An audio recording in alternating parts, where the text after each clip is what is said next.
Yeah, massive victory in Wolves' season if they can hang on there, and it'd be a major setback for Arsenal and their hopes of finishing inside the top four. Just a reminder that tomorrow night we're back with League of Ireland Late Night again on the Off the Ball Twitter account and Twitter Spaces from 10 o'clock with myself, Shane Keegan and Johnny Ward, so do tune into that, or you can get the podcast as always from Saturday morning. But if you're at a game tomorrow night, if you're at Derry or against Rovers, or Pats against Sligo, Bows Dundalk, UCD Finn Harps or Drogheda against Shelburne, do call in and give us your thoughts on Late Night League of Ireland, which, as I say, is on Twitter Spaces. You just follow Off the Ball. It's very straightforward from there. Rangers in the Europa League, still trailing on the night but leading on aggregate against Borussia Dortmund. Dortmund 2-1 up at Ibrox, 10 minutes gone on the second half. Rangers leading by 5-4 on aggregate. Now let's turn our attention to Leeds United, because it is worrying times at Elland Road. They're currently 15th in the table, 3 points above the relegation zone,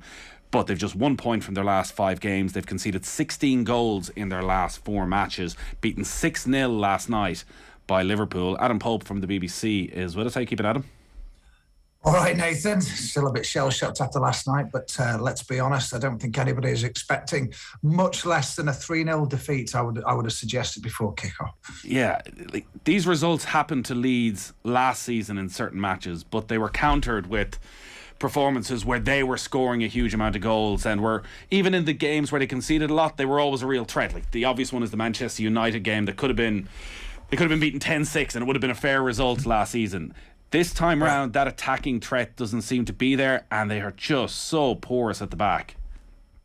They are, and look, the attacking threat, clearly, when you've got 17 goals missing from Patrick Bamford, who's been injured for the vast majority of the season. And let's face it, Nathan, with the injury that he has, a 4th injury in the last sort of few months, really, where it's not showing any signs of recovery, you wonder if you're going to see him at all this season. So attacking wise and the goals, that's an obvious one that's missing, because they've not replaced him with either by adapting players like Dan James, etc.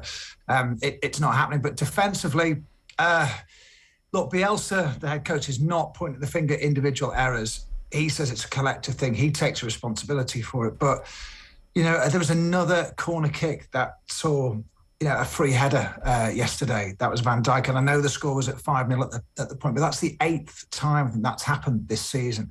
Matip's allowed to go the length of the pitch. Individual battles aren't being won, so you have to point your fingers at those situations as well. It's not just a collective thing, but it's a real worry, because Nathan, you look at Brentford in 3-4, but Leeds are just as similar. And you put the stats out there; they have the worst defensive record in the division now. That's 56 goals conceded. Norwich with 53, same games played. So massive concern. Last season, and I don't know if it's fair to compare the two because of the injuries, and they're very different scenarios, but you were able to balance out the good and the bad. And even though they looked open at times, that threat meant that you looked at Leeds in a different way. Whereas this season, you think particularly the games against Manchester City and Liverpool last night, inside the opening 3-4 minutes, you knew in both of them that Leeds were going to get battered. There was, they were just so open. They just looked a shell of the side that was there last season. How much of that do you put down to the absence of Bamford and his work rate up top, but also Kalvin Phillips, who was such an important link in that 4-1-4-1 formation, where providing the defensive cover when he needed to, but also his range of passing was such a brilliant outball? Am I being too kind to Bielsa to say that if those two players are there, Leeds are sort of where they were last season?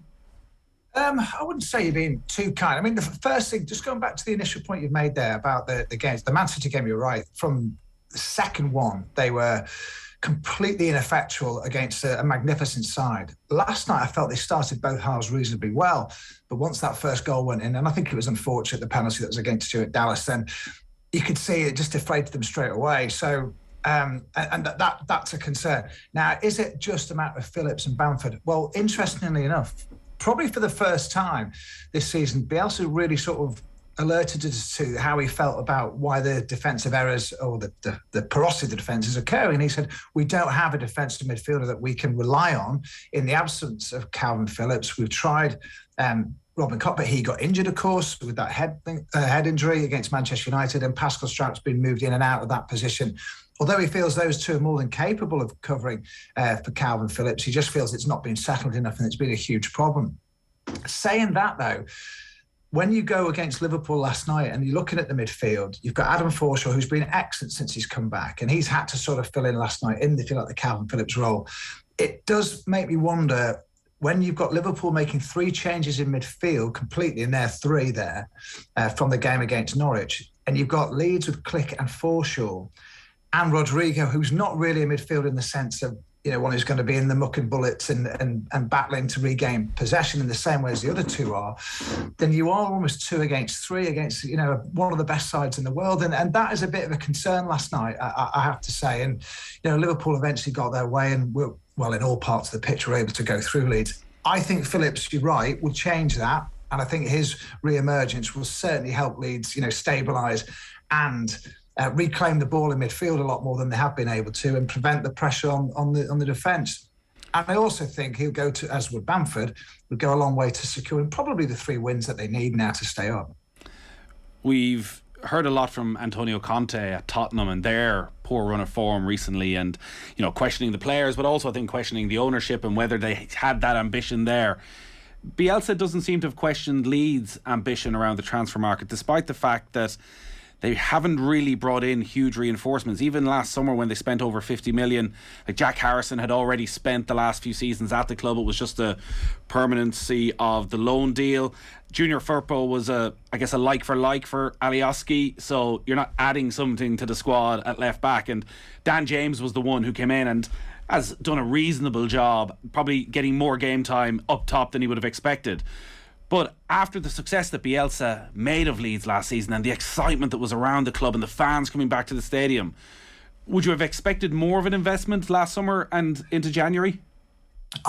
Look, I wasn't expecting lots, to be fair, because that's not really how he works, is it? He's very selective in what he wants. We know it's a tight squad, Nathan. He likes to bring young players through and get them involved.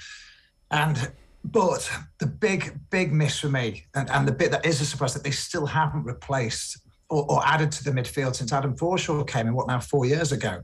They've chased several players. Gallagher, they really wanted. He chose to go to Crystal Palace, where he's having a great season. Of course, scored again, didn't he? Brent Aronson's another one that they wanted to bring in from Austria, the American international.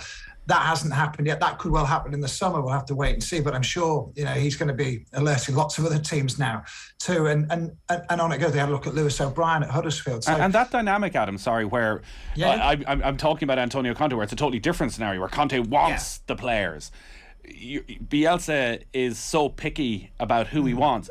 Is there pressure from people above him or around him to go and actually get a reinforcement in midfield? You're talking about 4 seasons and no first choice midfielder being brought into the club.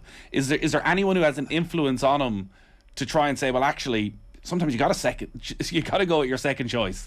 Yeah, well, look, he is very, very particular. Victor Orta's the sport and the director of football, and he's the man that's charged with bringing in the players or offering the solutions that he wants. And they seem to have, it can be a combustible relationship, but it seems to be a very good working one so far. And in the main, it's worked. I think the money's there. I don't think it's a case of lack of money. He has never complained as Bielsa about a lack of investment. In fact, he's bigged it up to say, look, they've spent a lot of money, well over 100 million on players, since he's been there. So I don't think it's a big issue. It's probably a frustration that the perception is that the club isn't doing all it can to try and get these players. I'm not necessarily of that ilk in that thinking. I think he is a hard man to please, but he is open to bringing players in, but they've got to fit. They've got to fit the criteria, and if he says no, he rules the roost, and that's it. So I'd imagine there is frustration in those that do have influence at the club, but at the end of the day, he runs the football side of things, and his power is pretty much all pervasive there, Nathan. So there will be frustrations, but he honestly believes he's got the raw material to get this club, to where it needs to be. And at the moment, that has to be, survival in the Premier League. He'll have greater aspirations, I'm quite sure. So there is frustration. There's certainly frustration amongst the fans who, of course, have got an influence because he wants to please them. But he's stubborn and he sticks to his philosophy, as we're finding out. He's not for changing. So there was never going to be a sort of second choice player coming in January. But I thought I think particularly after the Arsenal defeat and the injuries that were mounting up at that point, which are over into double figures and combined with some suspensions, I felt that was a bit of a game changer. And I thought maybe there should be a compromise, but he isn't. He's not one for compromise, Nathan. So it's not a surprise.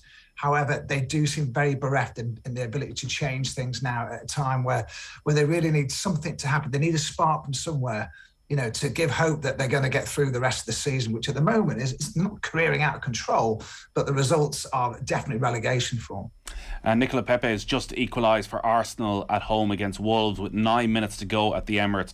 Really well taken goal, spinning on the edge of the 6-yard box. Arsenal have been totally dominant in terms of possession and chances, but Wolves don't mind that and had hung on quite well up until the last couple of moments. But Arsenal have got an equaliser, and well, the big winners out of that would be Manchester United if they both take points from each other. In terms of outgoings and potential outgoings, so much of it, Adam, will obviously depend on whether they're still a Premier League side or not. But even if they are, there's a lot of talent there with a Kalvin Phillips, with a Rafinha, even though he'd been out of form and maybe out of the side, and maybe still with Patrick Bamford, though maybe the injuries of this season will have put off some of those clubs. Do you expect this to be a summer where one or more of those players end up leaving Leeds? Yeah, I do. Certainly this year with the World Cup being a big showcase for them as well. Look, as I understand it, Kalvin Phillips wants to stay at Leeds, and his deal for another couple of years, along with Rafinha, is in place. But they need to tie them down longer to protect themselves, because I do think either one or both of them will go before certainly the summer's out, before the year's out. I think that's inevitable. You've got players who are sort of approaching their prime, if you like, and they'll want Champions League football and everything else that'll go with it. And they've got their England and Brazil colleagues in their ears, etc. So I do think that's an inevitability that will happen, to be quite honest, because Leeds are at that stage, let's be honest, where they're the sort of the club which is the move before the move, because they're not in the upper echelons just yet. And of course, they can make a lot of money on those players, and then what you try and do then is spend it wisely, like some of the other clubs in the Premier League, to an extent, I suppose, Aston Villa, and you try and build your squad and you move up to the next level. That's the way I envisage it. The other factor that you've got to see, if you're talking about outgoings, will Bielsa stay for another season, Nathan? And he does year-by-year contracts. He won't discuss it openly with us until after the final game against Brentford, and who knows the way that's going, how decisive or otherwise that might be. But will the club decide they want to go in another direction as well? Will they say, no, we cannot just sort of not struggle along, but just survive in the Premier League with a thin squad? We want to invest more in the playing squad. You might not agree with that, but we want someone that does that. And we move on and move forward and go in a different direction. I think that's a distinct possibility come this summer. I really do. But, but it may be that they all come to an agreement. Who knows? There's still a lot of games to play. And that's why Bielsa won't discuss it, Nathan. I mean, he was asked the question about his future recently.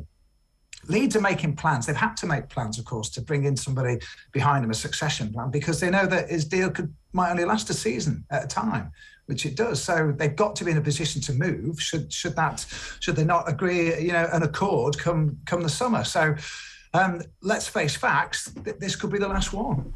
It's obviously not good business to have your most important employee in that position where a couple of months away from the end of the season you're not quite sure what he's going to do.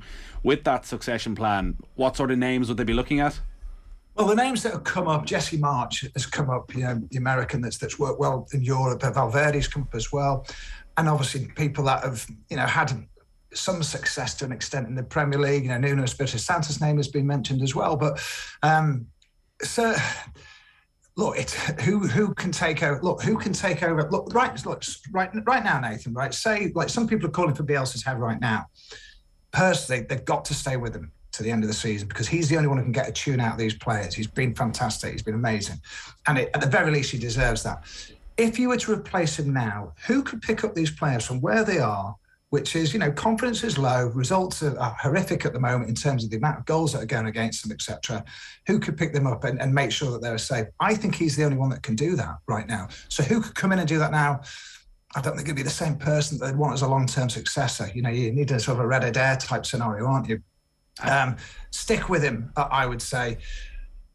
And do you know what? Carlos Coburn is doing a fantastic job at Huddersfield Town. Someone who worked with him really closely, and he's got them possibly getting near the automatic promotion playoffs as well. Knows the way that these lads have been playing for the last few years, and has really settled in as a very, very good coach and a hard-working coach in a sort of Bielsa-like ethos, despite him being at Leeds before Bielsa arrived. that may be the way to go forward, or somebody of that ilk as well. But it's a very difficult task whoever picks up the reins from him. Have you noticed any change in Bielsa's demeanour, in the way he's gone about his business as they go through this crisis? He's been a bit curt and a bit snappy, and he's had a few messages to sort of get out there about certain things. If he feels that the press coverage has been inaccurate or has maybe misinterpreted him a little bit. But he's done that before, I have to say.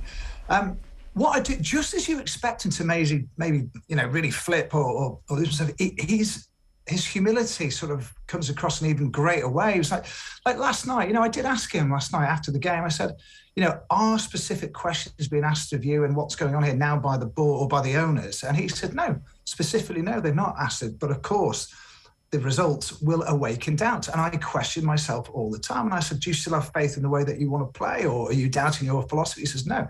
He says, I don't think changing the way we play will change the results at the moment.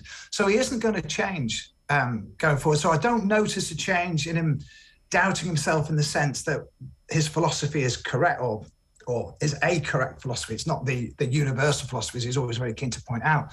So you're not going to see a change inside. You're just going to see him work even harder and take more responsibility to try and, to right the wrongs at the moment, which are many, quite clearly.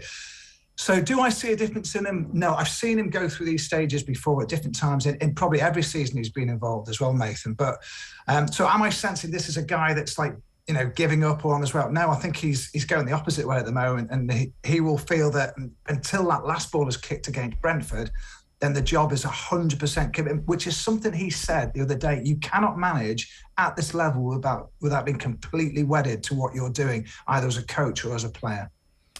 The atmosphere at Ellen Road last Sunday ahead of the Manchester United game was just absolutely electric, and you get that feeling of Leeds of 20 years ago, that big giant club getting to European semi-finals. But as you just touched upon, next summer, they are still maybe a selling club because of the position they're in, and football fans aren't that patient. And I do wonder what the feeling towards Bielsa is, and how long the Leeds supporters, you feel, will be happy just being a club that survives in the Premier League. It's all very well saying we've been out for so long, we're happy just to be there, but we've seen even with the likes of Brighton, the novelty of that wears off pretty quickly. Suddenly you want more and more and more. Is your sense from being around Ellen Road that the supporters are happy and accepting of, this is our position in the footballing order right now? Or is there a feeling actually the club needs to start being more ambitious and looking towards European football and a proper move up to the higher echelons of English football again?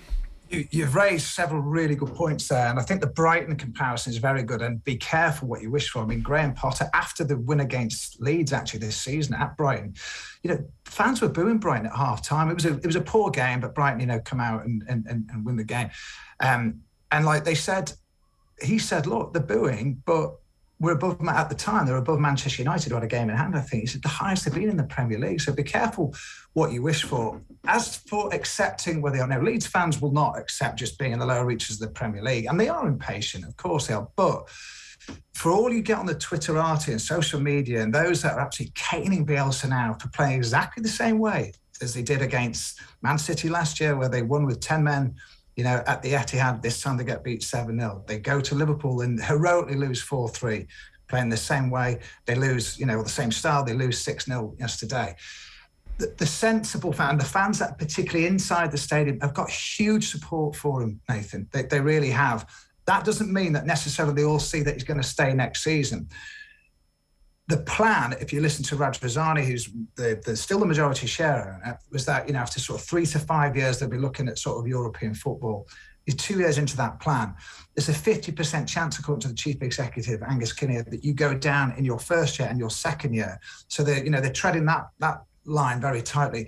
Next year is going to be the one, really, isn't it, where if they are going to make that serious move, fans will need to see it. And they'll not only see it on the pitch, Nathan, they're going to have to see it off the pitch in terms of the development of Ellen Road, which the San Francisco 49ers, who've got 44% of the club, they're going to be heavily involved in that, and they want to build the capacity same to 60,000. So you're going to see Leeds really going into literally another stratosphere in terms of stadium, and I would say their ambition as to where they're going to be in terms of a football club. So that's going to start pretty soon. But you're right, fans are impatient. Fans are, you can't call Leeds fans fickle, never, you can't. But you've got to be very careful what you read and hear on social media and the gripes. And it's easy to be keyboard warriors and do that. But I do think the genuine Leeds fan that I come across and I listen to the stadium, the atmosphere in the stadium, frustrating as it is and demoralising as to lose the way it is, they do believe in the way that the club is going to a large extent, although some are losing patience with the head coach and what's happening. But that ain't going to change. Next year is going to be the year, Nathan. If they don't see significant improvement, providing they stay in the league, then they really will be getting very, very itchy and very twitchy. And then it's easy to forget where they were just a few years ago, isn't it? Yeah. So yeah. So a lot, it seems, depends on Kalvin Phillips' return if Patrick Bamford keeps having these setbacks as to whether he can get fit. In terms of Kalvin Phillips' ability and what level he can get to if he were to leave during the summer. Like, you've watched Leeds through the years, you've seen some of the greats. I don't think we're at a stage yet of comparing him to Bremner or Giles in the middle of midfield, but he's established himself as first choice alongside Declan Rice for England. How good is he, and how good do you think he could become if he were to move to, I'm wary of saying a bigger club, but a club that's around the top 4, top 6 on a regular basis? Oh, I could see him doing that. I mean, it's really interesting with Kalvin. I think he's a wonderful player, and he will become, if he continues, if he can stay injury free as well. He's had a few in the last year or so. I think he could truly become, a world-class player. He's well on his way to doing that at the moment. He's going to hit his prime over the next 3 or 4 years. It's been a joy to watch him. I've watched him from making his debut at Wolves in a 4-3 defeat. Neil Redfern gave him his debut there, and he divides opinion, or he did do. People who thought that in the Championship, at best, that was going to be his limit. He wasn't even worthy of that, some would say. But Bielsa's made him to what he is. There's no doubt. He's found his position, and he's just taken it to like a duck to water. And I think in that role, he could really, really, be. Well, he's sort of become one of the first picks for England, along with Declan Rice at times, and that's happened very quickly. A truly, truly magnificent player. Intercepts well. Passing range, fantastic. Hard as nails too. Great team ethic. He's got discipline as well, and he sees things. And he's brilliant at screening his back four, but making play start as well. And I think a wonderful, wonderful talent and a great guy, a great temperament as well, I have to say. And he's got all the attributes to be a truly top player. Yeah, and a local boy as well, which is always great, isn't it? Yeah. They have, look, Nathan, they've missed him. There's no doubt about it. They have. And you've got to say, Liam Cooper's been out a long time, captain who's come through, since the Chileno years, and it also gets vilified quite a lot by fans. But his leadership, I think, in and on the pitch and in the dressing room, I think, much as he tries to keep himself involved, I think they've really missed that as well. So he's another one that's been out for a long, long time. Both of them due back in March. But as I say, Bamford, not sure if we're going to see him again this season. At this stage, there's no sign of an improvement in terms of his recovery. And what about Rafinha then, who we touched upon as one of those who could go during the summer and who's been linked with Liverpool at times, such has been the quality of his form. Maybe that's gone now with Luis Diaz arrival at Liverpool and what they've done. But suddenly he finds himself dropped from the team. Was that a controversial decision, or was that just a reflection of where he was? Well, I think Diaz is another good example. He's gone into that Liverpool side, hasn't he, on that wing, and he looks like he's been there for years. Rafinha slotted into Premier League life really well, but I think he's had a really bad sort of 6 or 7 weeks. He really hasn't been on it at all. Yesterday, I think, was one of his worst performances personally, and I think on a big stage, and if Liverpool is one of his suitors, or any one of the so-called big sides, then he let himself down last night. And honestly, at times last night, his petulance and attitude and body language was not up to standard for me, and we got quite upset about it in commentary actually, and it was very noticeable. So him being dropped, he was taken off against Everton, where anybody could have gone off at half time. That performance was really, really bad. And so he doesn't start against Manchester United. Massive call from Bielsa, and everybody's going, he's lost the plot here and what have you. But then you see he came on, obviously helped change the game for a bit. They get back to 2-2. Looks something like the Rafinha that we sort of come to love and know, and he's one of the greatest talents I've seen in the Premier League, I have to say. But then last night, it makes you wonder what's gone on, what has Bielsa seen, or what hasn't he liked about him in the last week or so to see it in him that he hasn't been worthy of, a starting place against Manchester United. Because last night, honestly, it was like, at times it was like they were playing with 10 men against, one of the best sides in the world, and it was hard enough with 11.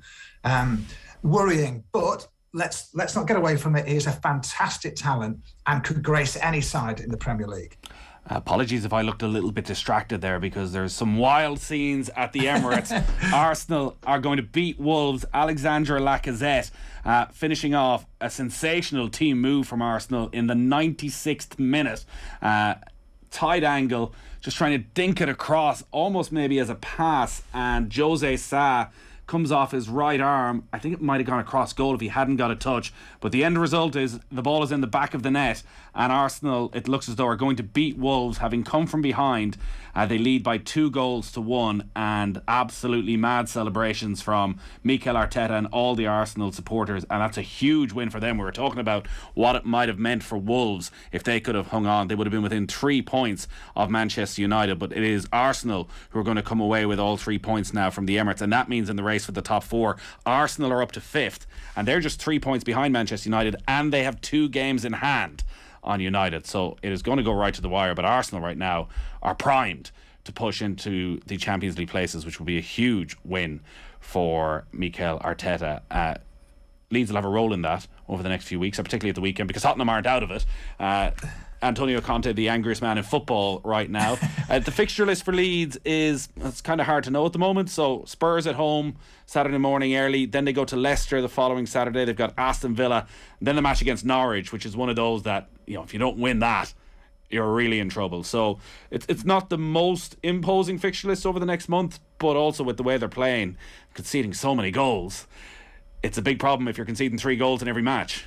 It is, and you know that was the first time, wasn't it, yesterday since 1960 that they conceded 3 or more goals in 4 consecutive games. They actually won one of those games back then, but they did get relegated that season, and that's the form that they're showing because of that defensive frailty. Yeah, this month I think people were sort of comparing a little bit to December when they were originally meant to play Liverpool. They had Chelsea. They were lucky to lose their Arsenal, gave them a good battering at Ellen Road, to be fair. They didn't have to play Liverpool in the end.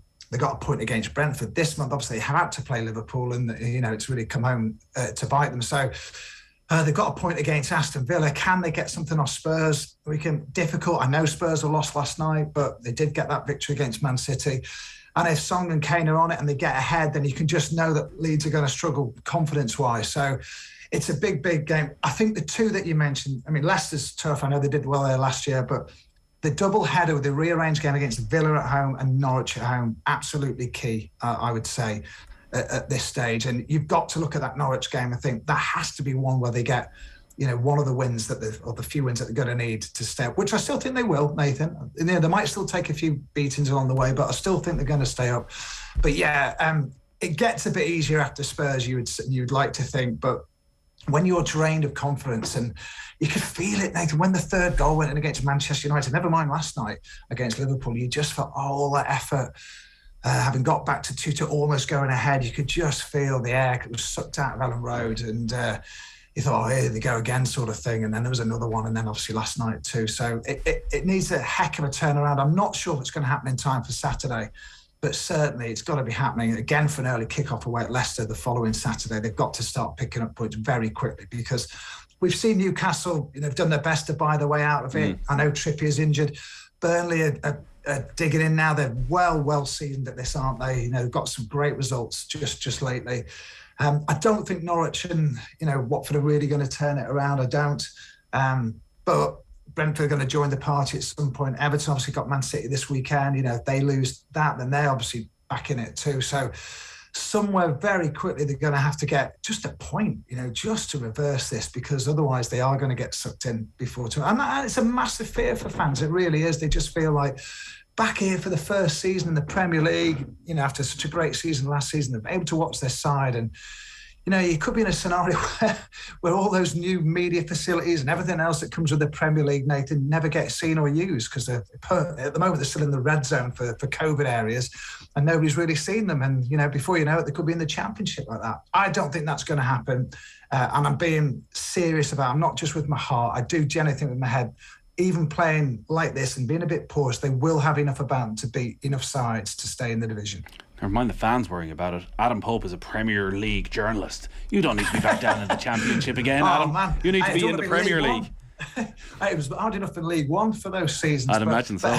But hey, look, And then, I've got to say this, Nathan, as well. I mean, I've got a lot of my family are Everton fans. I'm from that way originally, and they said, look, you get some people saying it'll be good to go down. I said, no, never, ever, ever think it's a good idea to go down, reform, recollect, and come back up. Just because some people can yo-yo their way through, it is never, ever good to go down. And Leeds are the best example of that. Having seen what happened to them within 90 minutes of return to the Premier League, in 2006, a year later, they're relegated into League One. So it can quickly spiral out of control. And one of those sides tonight, Wolves, did that as well, didn't they? Went down into League One, have had to come back up and through. So, no, it's absolutely imperative to the plans, the immediate future of the club and the plans that they have on and off the pitch that they maintain their status, Nathan. Adam, always a pleasure.